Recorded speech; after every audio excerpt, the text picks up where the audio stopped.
এই তো আজকে এখানে যে কাচ্চি বিরিয়ানি রান্না হইছে। আজকে এই প্রথম আমি কাচ্চি বিরিয়ানি রান্না করছি। আর এখানে গরুর মাংস দিয়ে কাচ্চি বিরিয়ানি রান্না হয়েছে। চলুন দেখা যাক আমি কিভাবে কাচ্চি বিরিয়ানিটা রান্না করছি।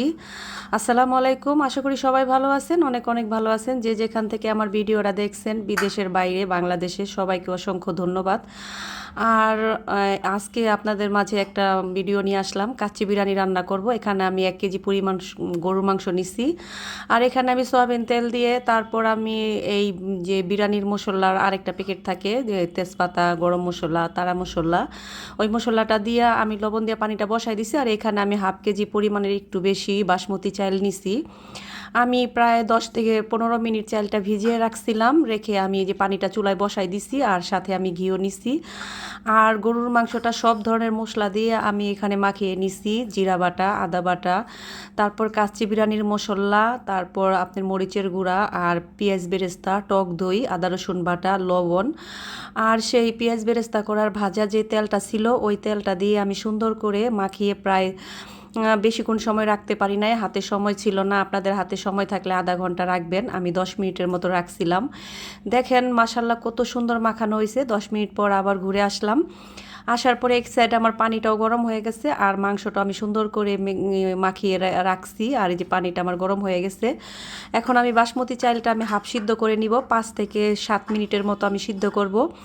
আর অনেক অনেক চাল আছে 10 মিনিটের মতো সিদ্ধ করতে হয়। এই চালটা খুবই ভালো, আমি 5 থেকে 7 মিনিটের মধ্যে সিদ্ধ করলে হয়ে যাবে।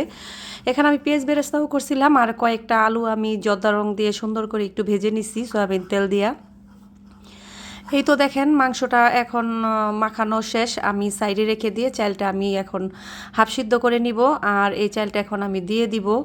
আর এখানে এই যে দেখেন, আজকে শুক্রবার, জুম্মা মুবারক, সবার বায়নায় আমি কাচ্চি বিরিয়ানি রান্না করতেছি। আমি কখনো রান্না করি নাই, এই প্রথম আজকে রান্না। দেখি কেমন হয়েছে। হয়েছে তো মাশাল্লাহ ভালো হয়েছে। দুপুরে বিরিয়ানিটা খাওয়া হয়েছে, অনেক মজা হয়েছে।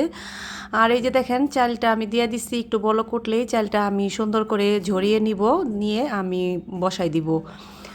আর আমি ইউটিউবে দেখে দেখে আমি এই রান্নাটা শিখছি, আগে কখনো রান্না করি না। এই যে দেখেন চালটা প্রায় মানে অনেকটাই হয়ে গেছে, হাফ সিদ্ধ হয়ে গেছে। এখন আমি চালটা আমি ঝরিয়ে নিব, ঝরিয়ে আমি এই ডিশটার ভিতরে সুন্দর করে বসিয়ে দিব। এই যে দেখেন এই ডিশটার ভিতরে আমি মাংসগুলা দিয়ে দিছি। আর মাংসগুলা মানে অনেক সুন্দরই হয়েছে। এখন আমি এই যে দিয়ে দিব আলুগুলা আমি ভেজে রাখছিলাম। আলুগুলা দিয়ে আমি চালগুলা সুন্দর করে সাজিয়ে নিব। সাজিয়ে আমি উপরে সব ধরনের যা কাজু বাদাম, তারপর আপনার কিশমিশ, সব কিছু ঘি সব দিয়ে দিব। আর আমি দুধ, এক পা পরিমাণে দুধ রাখছি, দুধটাও জাল করে আমি রাখছি সাইডে, দুধটাও আমি দিয়ে দিব। আর এই যে দেখেন চালগুলো একে একে আমি বিছিয়ে দিছি। এখানে আমি পেঁয়াজ বেরেস্তা, তারপরে কিশমিশ, বাদাম, আপনার এই ঘি, দুধ, জাল করা দুধ, সব কিছু দিয়ে দিছি। এখন আমি আটা গুলিয়ে একদম সিল করে দিব। এই যে দেখেন হয়ে গেছে। আমি একটু পরে চলে আসছি। এই যে দেখেন মাশাল্লাহ অনেক সুন্দর হয়েছে, খুবই সুন্দর হয়েছে। আর এই প্রথম রান্না, আমি ভাবতেও পারি নাই যে এত সুন্দর রান্না হইব। আর এই যে দেখেন আলুগুলো একদম সিদ্ধ হয়ে গেছে। আর দুপুরে যেহেতু খাওয়া হয়েছে, মাংসগুলো অনেক সুন্দর সিদ্ধ হয়েছে। এখন আমি একটু লেড়ে চেড়ে দেখলাম যে কেমন হয়েছে প্রথমত রান্না। আর কখনো আমি কাচ্চি বিরিয়ানি এইভাবে বাসমতি চাল দিয়ে রান্না করি নাই। আর এই যে দেখেন এখন খাওয়া দাওয়ার প্রস্তুতি চলবে। আমি একটু হাতে নিয়ে দেখলাম চালটা একদম সিদ্ধ হয়ে গেছে। এখন ঘরে চলে আসছি, একটু সালাদ কেটে নিচ্ছি। আর এখন এই যে আপনাদের ভাইয়ার প্লেটে দিছি, সে বলতাছে মাশাল্লাহ অনেক সুন্দর হয়েছে, মজা হয়েছে।